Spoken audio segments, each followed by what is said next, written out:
Je suis née à Épinal dans les Vosges, le 19 mars 1928. Et je suis née tout de suite rousse, gauchère et juive.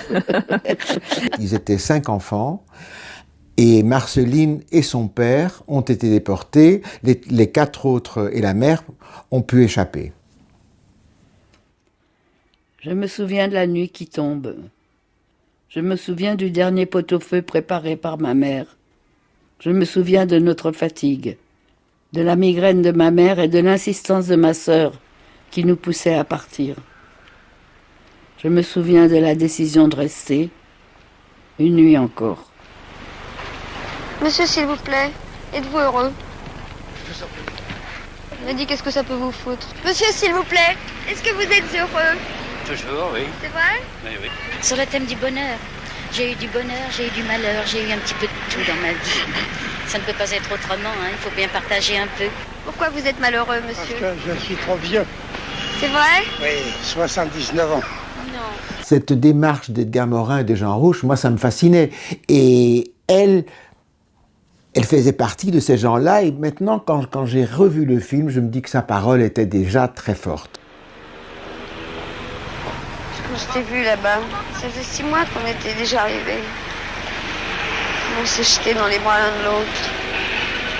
Puis ce sale et cesse. Il s'est rué sur moi, qui m'a frappé devant toi. Toi, tu disais, mais c'est ma fille, mais c'est ma fille. La personne qui lui a le plus manqué, qui lui a été le plus cher, c'est son père. Quand je t'ai vu, tu m'as dit, et maman, et Michel. Tu m'as appelé ta petite fille. J'étais presque heureuse d'être déportée avec toi, tellement je t'aimais. Papa. Papa. À partir du procès Eichmann, c'est en 61, je crois que les langues se sont déliées. Quand elles étaient jeunes, comme elles avaient le sentiment de ne pas être écoutées, elles n'en parlaient pas. Je crois que ce qui a tout changé, c'est le procès Eichmann. Elle racontait, par exemple, que même au camp, elle et 2-3 copines qu'elle s'était faites là-bas, dont Simone, elle déconnait facilement. Et les autres femmes qui étaient là depuis plus longtemps ou qui étaient simplement plus âgées ne supportaient pas que ces adolescentes qu'elles rient de tout. Et elle se faisait engueuler. Et elle parlait de ces femmes plus âgées avec une espèce de dédain, mais comme dans une cour de récréation, on peut parler des grandes. Qui sont trop sérieuses. Les vieilles qui avaient tout de suite 25 ans. Mais elles pleuraient, elles étaient chiantes. Ouais, elles étaient très agressives vis-à-vis de nous. Oui, parce qu'on portait les pierres en chantant, on rigolait. On essayait de tenir, quoi, autrement. Marceline me disait, écoute, moi je rencontre Simone, mais Simone était devenue une grande bourgeoise. Moi j'étais un peu une voyoute. Et je voyais pas du tout même si on s'était beaucoup soutenu au camp, je voyais pas du tout comment on arriverait aujourd'hui à renouer des liens. Et bien pourtant elles y sont arrivées. Elles se voyaient beaucoup, elles étaient d'accord à peu près sur rien. Ça fait après. Oui, Marceline. Embrasse-le pour moi. Et passer de grands moments à évoquer des choses épouvantables, mais aussi à se marrer ensemble. Je ne sais pas du tout si Simone Veil buvait et fumait, mais Marceline, elle avait quand même toujours un joint ou un verre à la main. Voilà. Mais je crois que ça amusait beaucoup Simone, même si elle ne participait pas du tout à ces agapes-là. C'était une contrainte, ça t'obligeait à me tenir bien. Quand elle était là. Quand ta mère était là, je me tenais bien. Mais le fait qu'elle ait des convictions très tranchées, et ça m'a toujours surpris, ne l'a jamais empêché d'avoir énormément d'amis. J'ai rarement vu quelqu'un qui, jusqu'à la fin, était aussi entouré. Elle arrivait à subjuguer des gens qui n'étaient pas du tout d'accord avec elle.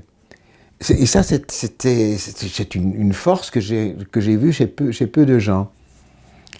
En rencontrant Joris Ivens, qui avait à peu près l'âge qu'aurait eu son père, elle a quand même renoué une relation qui pouvait ressembler à celle qu'elle aurait eue avec son père. Sauf que c'était vraiment un couple, dans tous les sens du mot. Mais c'était un homme du fait qu'il avait l'âge de son père et qu'il avait aussi une espèce d'intelligence et de prestance impressionnante, l'a complètement subjugué.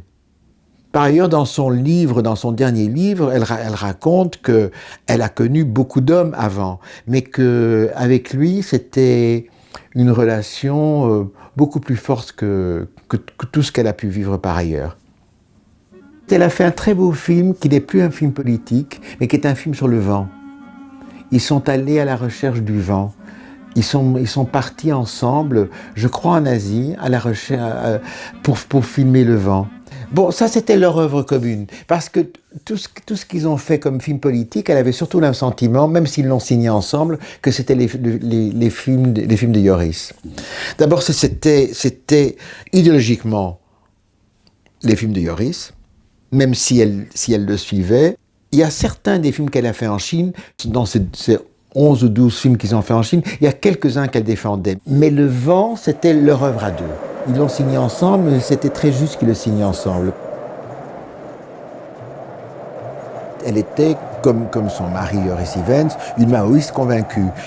Des années plus tard, après la mort de Joris, elle a complètement changé de point de vue. Elle a trouvé quand même que le maoïsme, c'était beaucoup moins bien qu'elle l'avait cru. Et elle est devenue très sioniste. Et là, je me disputais avec elle là-dessus parce que je trouvais qu'elle donnait raison à Israël en toutes circonstances. Et moi, je lui disais que non, Israël se conduisait d'une façon que moi, je trouvais absolument abominable. Et ce qu'elle n'acceptait pas du tout. Israël, c'était le lieu où les Juifs pouvaient se réfugier, donc c'était un lieu qu'il fallait à tout prix défendre, et par n'importe quel moyen. Avec ça, j'étais pas d'accord du tout. Donc, en fait, notre relation, elle a toujours été comme ça, à la fois très affectueuse et de conflit.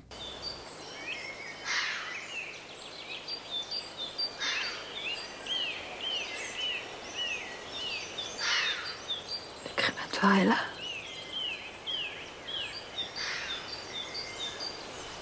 C'était là. 1, 2, 3. C'était là. Non.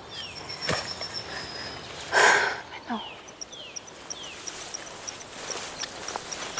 Quand elle a réalisé son film sur le petit bois de Bouleau, j'étais à l'époque à Télérama, un papier sort. Moi, je n'avais pas voulu faire de papier sur le film que je ne trouvais pas extraordinaire. Et le hasard fait que quelques jours plus tard, je croise Marceline et qu'elle m'engueule comme poisson pourri en me disant « c'est dégueulasse ce que vous avez écrit dans Télérama ». Alors je dis « écoute, mais je suis pour rien, c'est pas moi qui l'ai écrit ». Mais enfin, c'est à moi qu'elle en voulait puisqu'elle n'avait pas le journaliste sous la main, celui qui avait écrit le papier. Celle qui entrait là avait été sélectionnée pour la chambre à gaz. Elle le savait. Nous aussi, on savait.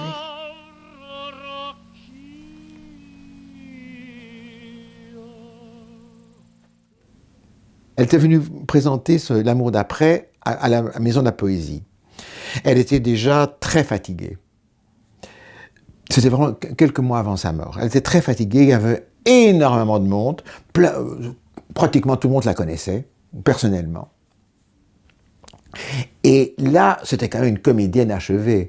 Elle a séduit tout le monde. C'est-à-dire que sa liberté d'expression, sa liberté de penser, ça subjuguait tout le monde. C'était vraiment la vieille dame indigne.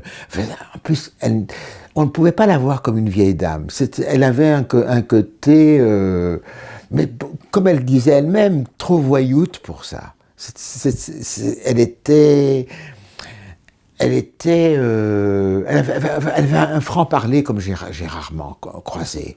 Cette façon qu'elle avait de ne dire que ce qu'elle pensait. Mais comme elle pensait beaucoup, c'était quand même quelqu'un qui était dans une espèce de réflexion permanente, les conversations avec elle étaient toujours extrêmement riches.